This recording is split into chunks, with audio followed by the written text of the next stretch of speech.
Hi, Steve Hayes here, and welcome to Days Are Getting Better, episode 43. In today's episode, I want to talk a little bit about artificial intelligence and where I think it's going, linking over to a blog that I've written and that's there in the newsletter. I'd like to talk about a kind of a cool thing that I'm doing with the Global Compassion Coalition with Rick Hansen and Diana Hill, and see if I can get you interested in it, but also talk a bit about some of the things that are now in it that are a little different. Um, I'd like to talk about some cool workshops that are coming up, just a little bit, and a reach out and appeal, really, to you if you happen to be working in a university setting, especially in the United States, and have the kind of facilities that a nonprofit can use to deliver workshops. I have an offer I hope interests you. In all of that, I want to talk us a little bit about what's happening to me in exploring how to use AI to do something different that I've long done and enjoyed doing, but now can do in a different way that I think can be useful to people. But at the same time, that raises some issues that we should be thinking about. All this and maybe a couple other things in today's episode, so let's jump into it. Let's talk about AI. Everybody else is. We might as well. And I'm hearing lots and lots of different opinions and people responding from their little corners. Sometimes people deny that very much is happening or view that it's way off in the distant future. Or they focus on the particular people who might end up making money or controlling it, and those are legitimate issues, important ones. Sometimes people talk about the huge displacement that is undoubtedly coming at light speed, really, in terms of the kinds of work that we do, the kinds of roles that we have. In Days Are Getting Better, I've pretty regularly now over the last several months been this sort of out of the blue plopping things in like, what are we going to do if work is optional? And I think you can see that potential future from here. And I want to drop another question just like that here in the next few moments. Look, humankind has been through this before. Not exactly this. And this may be bigger than anything we've ever done. But the product of human ingenuity is very often disruptive of the ways that human beings have run their businesses and families and transportation and economy and so on. Are they talking about the printing press or radio or electricity or computers, television or airplanes? We've been through disruptive periods. And when that happens, you do, especially if you see a lot of intermixing of peoples and you start seeing culture being asked to evolve rapidly, you often see some serious pushbacks. That's been true around the world. It's been true here in the US of A. Look up Know Nothings. I'm going to actually write a little blog about this, give a talk about it. And a period where people were pulling in and becoming very, very afraid of immigration and what it might do and of losing our values. And, a lot of these things are legitimate issues. They're real. They're worth a genuine conversation. And so my point is just that we've been through things like that before and we're here again. One of the things you think you can see when you look at it with the eye of history is that very often, if you go back and read the different sides on this, while you know what's going to happen in terms of the changes that are going to happen, you're not going to stop radio or television or the printing press or computers or on and on it goes. You're not going to stop those things. They did disrupt. People were harmed. And many, many, many people were not. The Industrial Revolution led to a lot of loss of life and an overall betterment of human life. But what if you're one of those that were thrown out of work and were unable to find food? So we have to keep ourselves in balance. Now, the issue that I want to put on the table, the biggest single issue, is the one that I can see thundering down upon us, and it doesn't have a time frame, but it's so big that the thunder is heard even if it's decades from now. Personally, I do not believe it's likely to be decades from now. But what's thundering down upon us? I believe that we are creating a new conscious species of machines. If you look at my life's work in relational frame theory and its extension into acceptance and commitment therapy, prosocial, and other areas like that, you know that I've been interested in the expansion of human abilities and also dealing with the problems that come from human abilities such as language and higher cognition. I've also tried to put that knowledge to the development of what I think we can reasonably call consciousness within persons over time who may be, for example, severely disabled in terms of verbal and cognitive abilities. When we apply relational operants and relational learning procedures to persons who have very, very limited verbal functions, when you're dealing with neurotypical persons, you never know exactly how that's going to be, and that's a deep message, as you know, with the work in idionomics and so forth. It's true really of all of us, but it's very, very clear there. When you apply that, you see these increases in the ability to be aware of regularities between yourself and the environment, or between parts of your internal environment and the external environment. That's a pretty good definition of consciousness. When we evolved eyes, for example, we're able to notice regularities between ourselves as organisms and patterns that are there in the environment that are reflected within the particular wavelength of the electromagnetic spectrum. And it varies from species to species. There are species that can respond way beyond our human abilities in that spectrum. Heck, there are species that can respond to magnetism, and so on. Well, when you evolve, let's say, sight, that's a step forward in consciousness, defined as the ability to notice and respond to irregularities between yourself and the internal and external environment.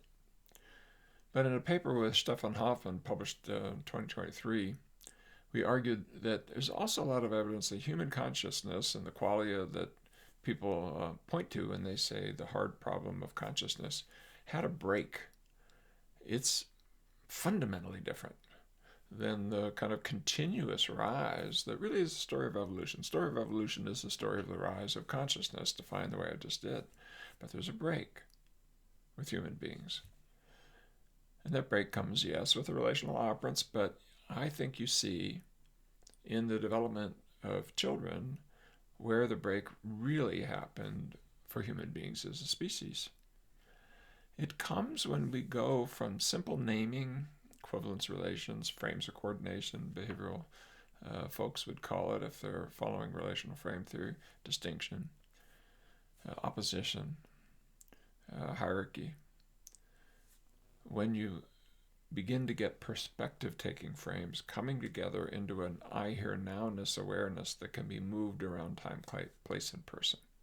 When you metaphorically can step outside your body and look back at yourself and describe, judge, predict, criticize yourself.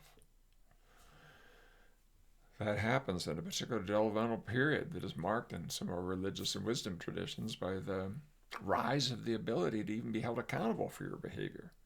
Because you can look at yourself much as you would look as another one and the capacity in the religious frame for sin and the legal capacity for breaking a law. Often that cutoff can happen well into childhood. But even to be able to have a child crime, it has to have that feature. 3-year-olds don't get put in jail, no matter what they do. 9-year-olds, yes, they do. And 19-year-olds for sure. And that developmental trajectory is reflected, I believe, in what we mean by human consciousness. And when you step out and look back across time, place, and person at yourself, but also recognize that there's a continuity there, a kind of expansion, that you recognize that the I hear nowness of yourself is shared with I hear nowness in another. And you can metaphorically go behind their eyes and imagine what it looks like to look back at you and to experience, when you're even having a conversation with somebody, that sense of perspective taking that leads to empathy and at its best, I think, and to mutual understanding, to be able to engage in genuine conversations, understand different cultures and people's different values. Here's my point. If I look at what's happening with AI and with the deliberate use of the knowledge of relational frame theory and the accidental overlap with usage-based models, which are now coming to the fore because of AI, I take a breath in and say, these things we've been working on for 40 years are now unfolding in light speed in real time in front of us with AI. I think you can see it in some of the models where more history of the particular person is allowed. There's almost like a personality begins to occur in talking to a machine. In some of the work that I've seen where you try to understand really what is going on in large language models, which I think are a pretty crude way actually to establish some of these things, there's other ways that we could possibly do it, you're beginning to understand some of the particular processes that are involved, that involve lower levels of cognition, sensation, things of that kind, metaphorically within the networks that are there in large language models. But you're beginning to see also some strategies or relational networks, we might call them, that can be moved across problem areas. So it's a whole area of research of what the heck is AI doing when we expose it in large language models to learning opportunities. The whole AI world shook recently with DeepSeek, showing that reinforcement learning alone could, with very limited resources compared to some of the models that are out there that require gigantic server farms and so forth, consuming, swilling down in incredible amounts of electricity, could show patterns that were remarkably, dare I say, human-like, but or thinking patterns, you could say. I'm not anthropomorphizing here. What I'm saying is that the process that's built into relational frame theory is now being used in the processes with machine learning. And if the next step occurs, and I'm beginning to see it, where colleagues are reaching out and having genuine communication now with usage-based cognitive modelers who are using Bayesian methods of cognitive science and so forth, where usage-based models are really considered seriously, where the old Chomskyan ideas are kind of very passé, and things that Skinner might have said with some errors that RFT corrects, in my opinion. Here we are now with usage models being very current and very plausible that, oh my goodness, maybe this is how human language and cognition works. And to put the final little point on it, I've actually seen that some of the RFT researchers are now actively being brought in as postdocs or as colleagues into some of the big teams doing usage-based models in cognitive science. And that's interesting. It's seriously interesting for behaviorists like myself who used to be laughed at and we're told we're dead.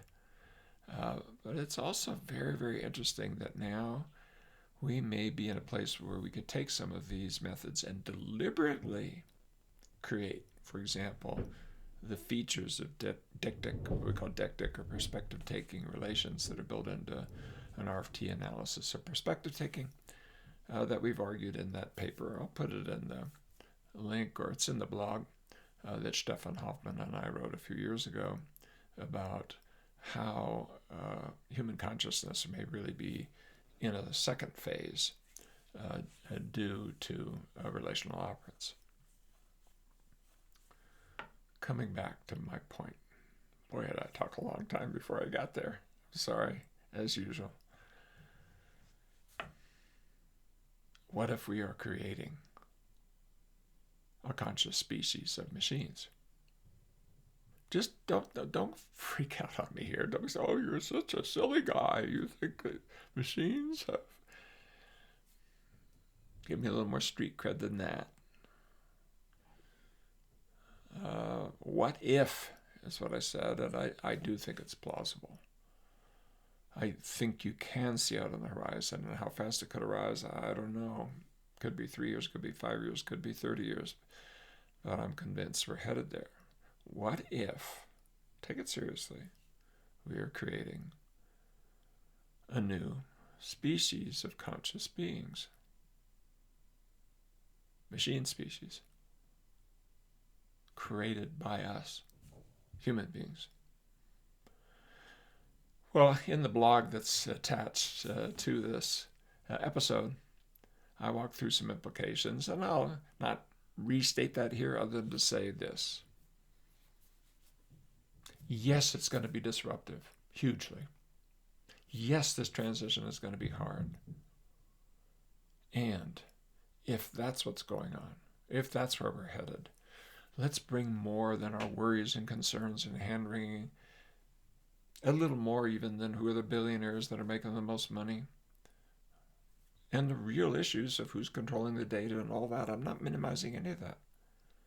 But let's also bring the sensitivity of what a special moment this is in human development, and one where maybe we should begin to put into our human behavior ways of interacting with the machines, that when that day does arrive, and we don't know how far away it is, or if it will, but when or if that day arrives, we will have prepared ourselves culturally to be able to have a relationship. It would be like if there's space aliens coming, and we know that they're going to land. We can see the machine, the ships coming. We can detect the sensors. Or do we want to be like a bad science fiction movie out there saying, "Who invited you? And we're going to kill you"?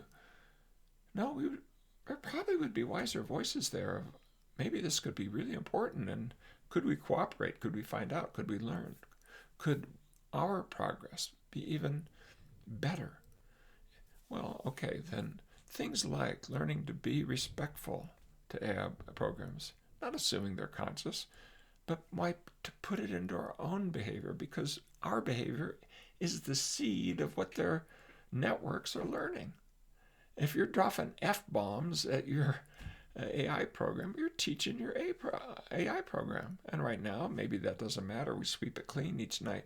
What if it begins to not be that way? And it will be that way. If we ask AI to do things that are creepy or illegal or just for fun, a joke that's mean to somebody else, or try to get it to trick it into doing something that is untoward, or if we're not knowledgeable about how our own curation can lead to racism, sexism, and the rest, we're doing something that we may come to regret when the species who comes back at us that we created reflects the worst of us rather than the best of us. And here, there's more to say. I'll leave that with a blog, but I want to flip over into something that I've been doing a lot for the last several months. I've been using AI a lot in the last several months, but I'm especially interested in creative things. I like writing songs. I like writing poems. I've always liked doing that. They do silly things. The Follies, there's even go up on the internet. You can catch me singing my Follies songs and things like that. Well, I've been recently been doing them for psychological concepts. Why? Because art, literature, song, etc. can move the human heart in ways that a psychotherapy session or an old bald guy may not be all that great at, even if I have a vision for it. I have great respect for authors and poets, for journalists and filmmakers, for musicians. They are going to be hit quite hard, maybe not in a way as bad as they fear, by the rise of AI. But meanwhile, what I've been doing is creating songs where by the time the song goes out, 95% of the words and the lyrics are mine, but I've done it through interacting with multiple AI systems about possible ideas, about how to get things to rhyme properly, or metaphors that might land, or some of the meaning, not just the denotations, but the connotations of our language when you jump into the frozen metaphors that are underneath the words that you pick, the kinds of things that sometimes poets are quite sensitive to, or people who have a really good education and know Latin and so forth. I did know Latin, by the way. I was to a degree. I took it in college and high school. And I've been interested in etymology. Those of you who read my scientific writings know that I often go there. Well, in the same way, I'm using AI to help me be more sensitive in writing songs that are with an intention of lifting people up when they look at act ideas. And I've already put 13 of them, I think, into the app that I'm developing called PsychFlex. If you have a license, you can go there and listen to them. Just look in the programs area and go down to, I think they're called PsychFlex songs. And so far all the ones in there are the ones that I've worked on. And the actual singing and so forth, I'm using AI tools. My point, is that disruptive and dangerous, and even in some way you might think of it as kind of an inadvertent attack on creative people, musicians, singers? Well, I've got 4 kids and they're all in the arts. And do I feel that? Yeah, I feel that.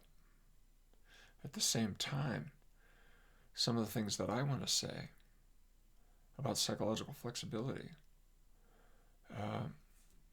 and about how to uplift human beings are things that I've been putting into episodes like this. Well, not this episode maybe, but Days Are Getting Better, and my writings and my self-help books and so forth. I've been spending my whole freaking life doing that, trying to be of service to people.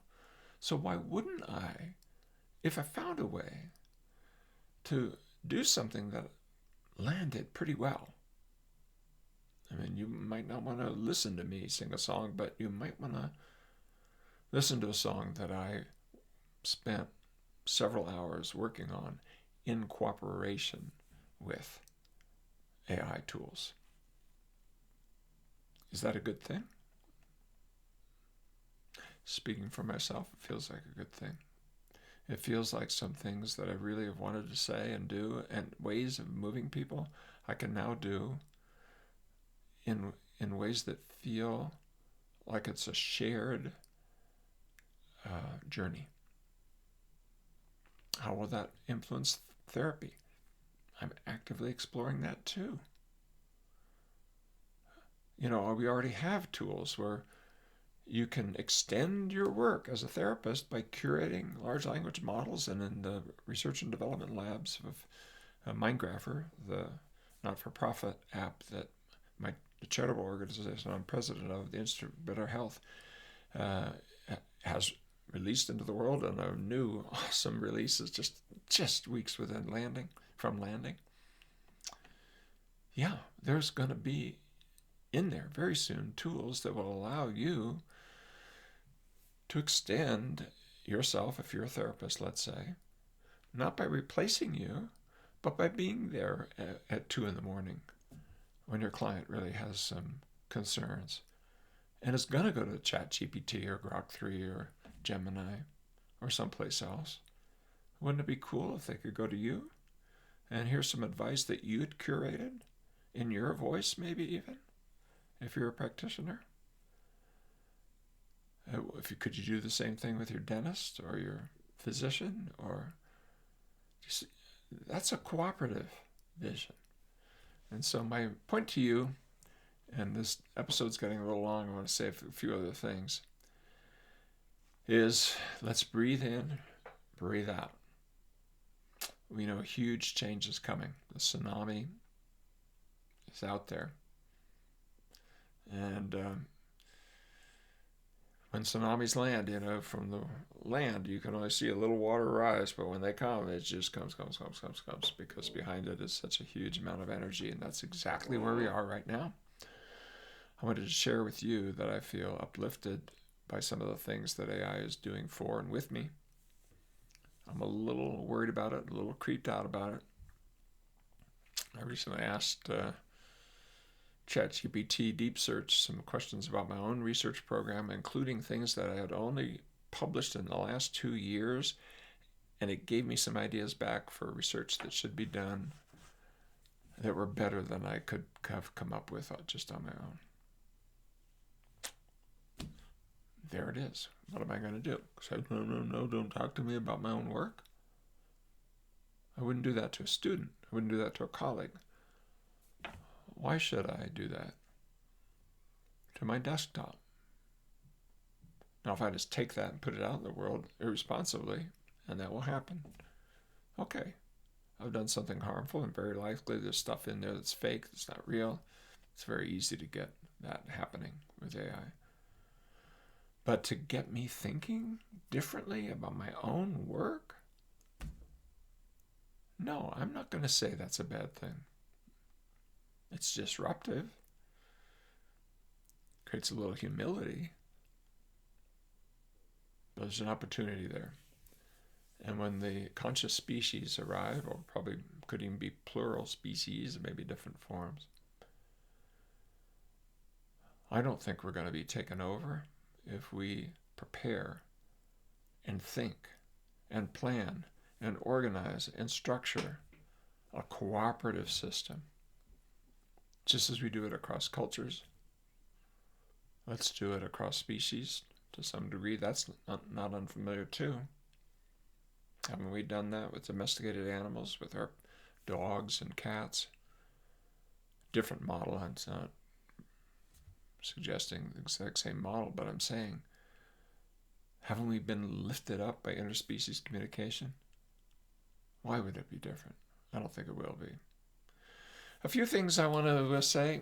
The Global Compassion Coalition has 2 more episodes of a wonderful thing that I did with my friend Rick Hansen and my friend Diana Hill.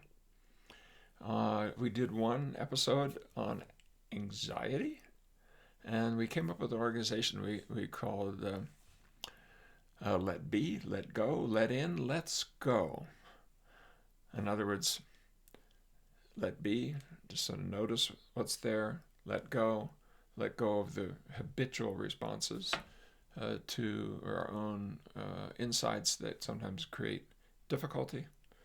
Let in the wisdom that comes when you see that there's other ways of dealing with your own thoughts, feelings, memories, bodily sensations, and so on. And then let's go. Let's put it into action. We're going to do one Friday on shame, Friday coming, and then the next week on anger. And we're rotating the roles that each of us have.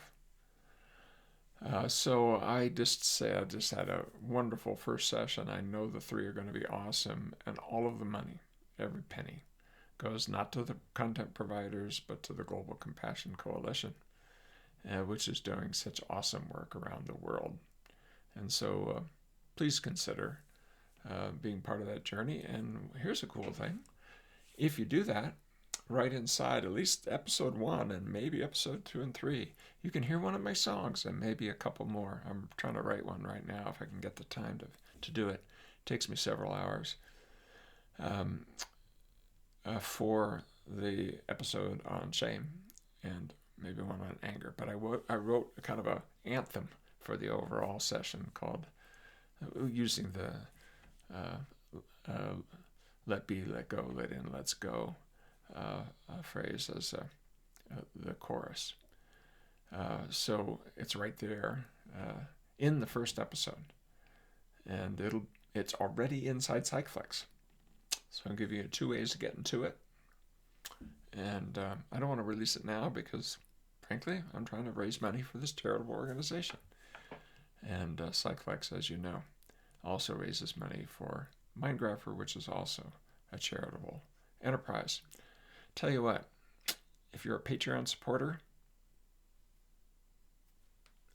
I will share at least one, if not 2 of the songs, if you're a Patreon supporter for IBH, at least at a $5 a month level. It's fully charitable. You can deduct it for your taxes and all that. Consult your tax consultant. But I'll show you a little bit about the back end of what's happening with yours truly in terms of creative use and cooperative use of AI tools and trying to do something good for the world. 2 other things. I'm going to be in Philadelphia doing a 2-day workshop, and we just opened it up. I did 2 back-to-back boot camps, one for behavior analysts in Oakland and then one for clinicians and providers of that kind in Denver just last week or the week before. And the one in Denver freaking sold out. We didn't have a single seat left in this very large hall. I predict that's going to happen again. And if you go to the website, you'll see that we have limited seating, 200 that can do the 2-day in Philly. The dates and the connections are down there below in the materials that come with. The days are in October, but I didn't write down the notes, so I better not guess exactly when they are. It's going to be there at Widener University, and it's called Reimagining ACT. What I'm going to be doing in this 2 days, and I'm going to move it around, I'm going to be opening up one in another state here in the West, and then we'll see what else we can do. What I'm trying to do is to help people begin to think about where ACT is going in the world of process-based therapy, idionomics, and AI and the tools that are coming up. And so when you do that, I think you see the possibility that ACT, as it's been done, could be done in a very, very different way. Well, that's not the right way to say it. Could be done in a way that really meets the particular needs of the person in front of you and amplifies your ability to impact for you as a provider, on amplify your impact with the particular people you're working with, but also amplify your impact in your community and world. And that's the re-envisioning that I want to talk about. It's essentially ACT on steroids, ACT 2.0, you name it, with an expanded model, but a more precise model, but an expanded vision that's all the way back to the early days of behavior analysis and from rats to Walden 2, that vision of high precision, high scope principles that can go out and do the work in a really precise way that we really want to see done culturally. And a whole lot of things are in there, including the songs. I'll play some songs at the 2-day.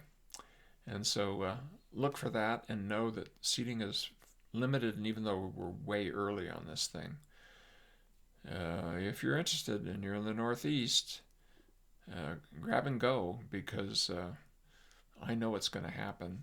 And part I know what's going to happen because there's a similar boot camp in Europe, and there's a link down below that's way out in September.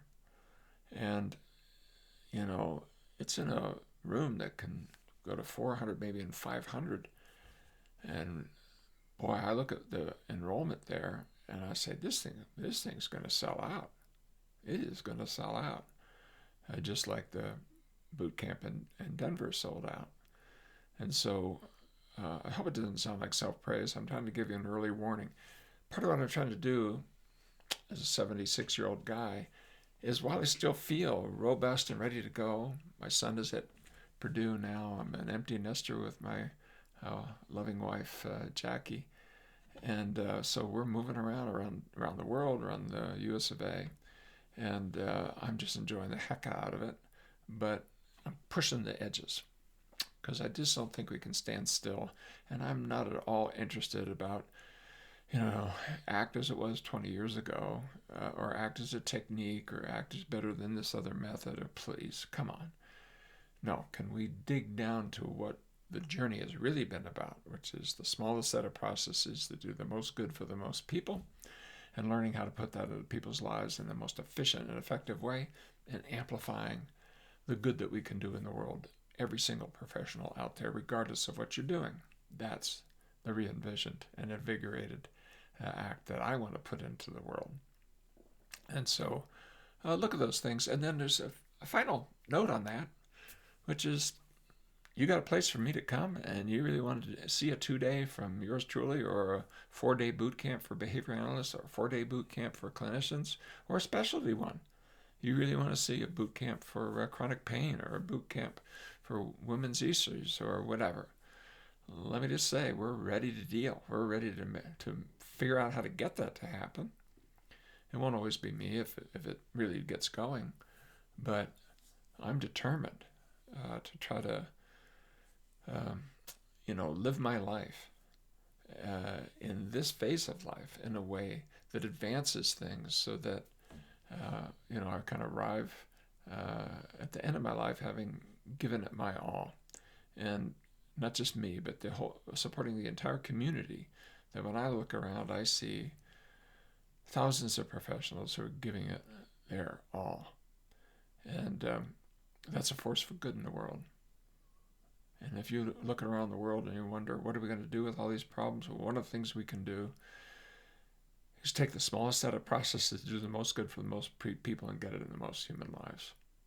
And whether you call it ACT or Uncle Fred the Wonder Slug, I don't care.